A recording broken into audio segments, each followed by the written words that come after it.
Hello friends, very good morning to all of you. आज जिस हम सोनेट की बात करेंगे वो है मी thought I saw my late espoused saint on his deceased wife.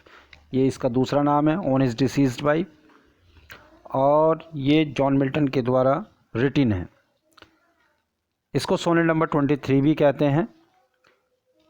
जैसा कि आप जानते ही होंगे, आपने स्टडी की होगी तो, कि मिल्टन की ये सेकंड वाइफ थी कैथरीन वुडकॉक, जिनकी मेमोरी में जॉन मिल्टन ने इस सोनेट को लिखा था। इससे पहले इनकी जो फर्स्ट वाइफ थी मैरी पावेल, उनकी डेथ हो चुकी थी और उसके उसी टाइम लगभग 1652 में ही इनकी आईसाइट भी चली गई थी, पूरी तरीके से ब्लाइंड हो गए थे। एक तो इनको दुख था पहले से ही अपनी वाइफ की डेथ का, मैरी पावेल का, 1652 में, और उसके बाद धीरे धीरे ये ब्लाइंड भी हो गए थे 1652 में ही।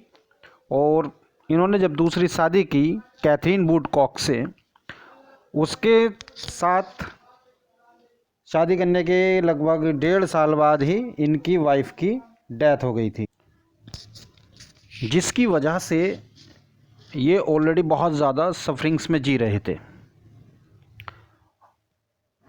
लेकिन अपनी वाइफ को इन्होंने सेंट के रूप में यहाँ पर डिस्क्राइब किया है इस सोनेट के अंदर। और इस सोनेट के जो एनालिसिस हमने किया है वो आपके सामने प्रेजेंट है। चलिए देखते हैं। कंपोज हुआ था 1658 में। 1658 में इसको कंपोज किया गया था। और इसका ऑन हिज लेट वाइफ भी एक इसका टाइटल है, जो कि लिखा गया है जॉन मिल्टन के द्वारा। This poem is also known as sonnet 23, Roman numbers में लिखा हुआ है।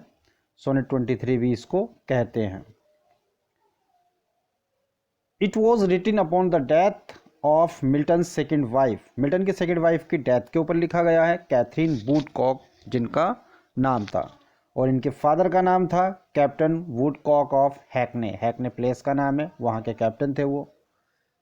नेक्स्ट इसके बारे में जो याद कर सकते हैं, she died less than 4 months, almost 3, यानी कि कहीं पे 3 लिखा हुआ आता है, कहीं पे 4 लिखा हुआ आता है, लेकिन ज़्यादातर जो है 3 है। और इन्होंने एक डॉटर को जन्म दिया था, जिसके बाद इनकी डेथ हो गई थी। और मिल्टन के साथ लगभग इनको 1.25 साल हुआ था रहते हुए, 1 साल 3 महीने के करीब में इनको मिल्टन के साथ रहते हुए हुआ था। On his late wife is written in a single stanza. एक सिंगल स्टेंजा में लिखी हुई सोनेट है। लेकिन इसको जब ये, क्योंकि सोनेट है, तो इसको 4 स्टेंजास में मान लिया जाता है। क्योंकि सोनेट जो होता है 4 ही स्टेंजा होते हैं उसके अंदर, इसके इटालियन फॉर्म में। राइम स्कीम क्या है इसकी? A B B A B B A C D C D C D. इसको याद इस तरीके से भी कर सकते हैं, abba abba C D C D C D. इस तरह से भी याद कर सकते हैं। आप याद रख सकते हैं कि मिल्टन से जो रिलेटेड है, कि अब्बा अब्बा यानी इटालियन पोएम से रिलेटेड। और शेक्सपियर की भी आप याद कर सकते हैं फिर अलग बनाकर। इटालियन सोनेट स्टाइल है, यानी कि इनका स्टाइल कौन सा है? सोनेट का इटालियन। पेट्रार्च भी आ सकता है लिखा हुआ।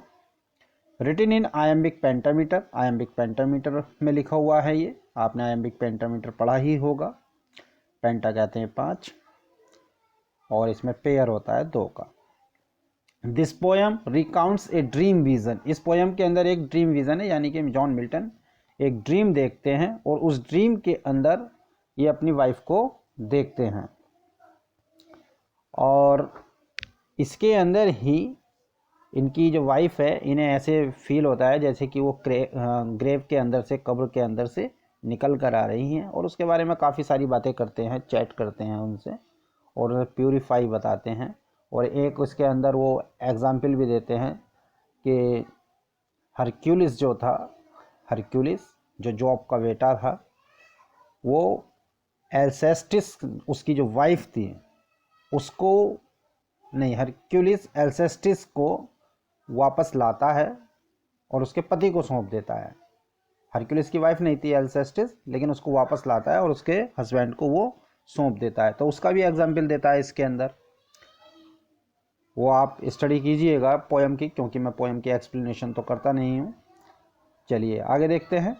सैमुअल जॉनसन ने इस अपने work the lives of the most eminent English poet, इस वर्क के अंदर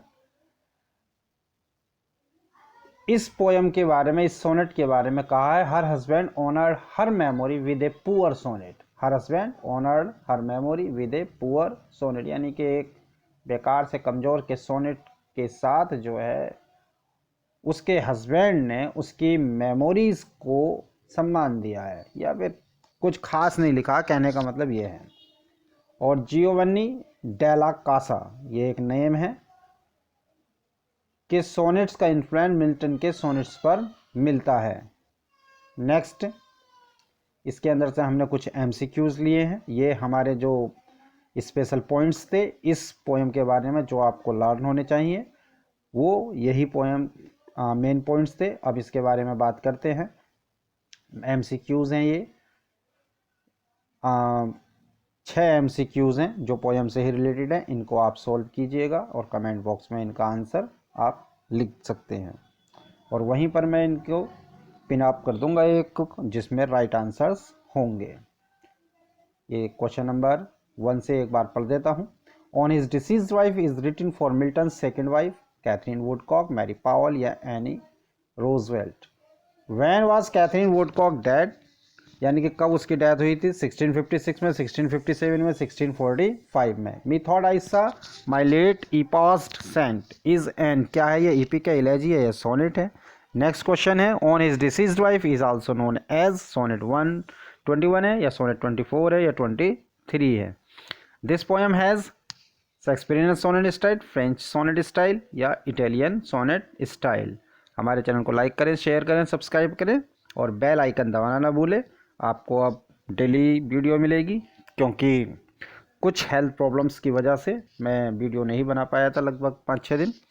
अब डेली आपको वीडियो मिलेगी, और नेक्स्ट हम शेक्सपियर्स लेंगे और साथ ही साथ उससे रिलेटेड या कोर्स से रिलेटेड और जो, जैसे कि वर्ड्सवर्थ है, एक वर्क उसका भी ले लिया करेंगे।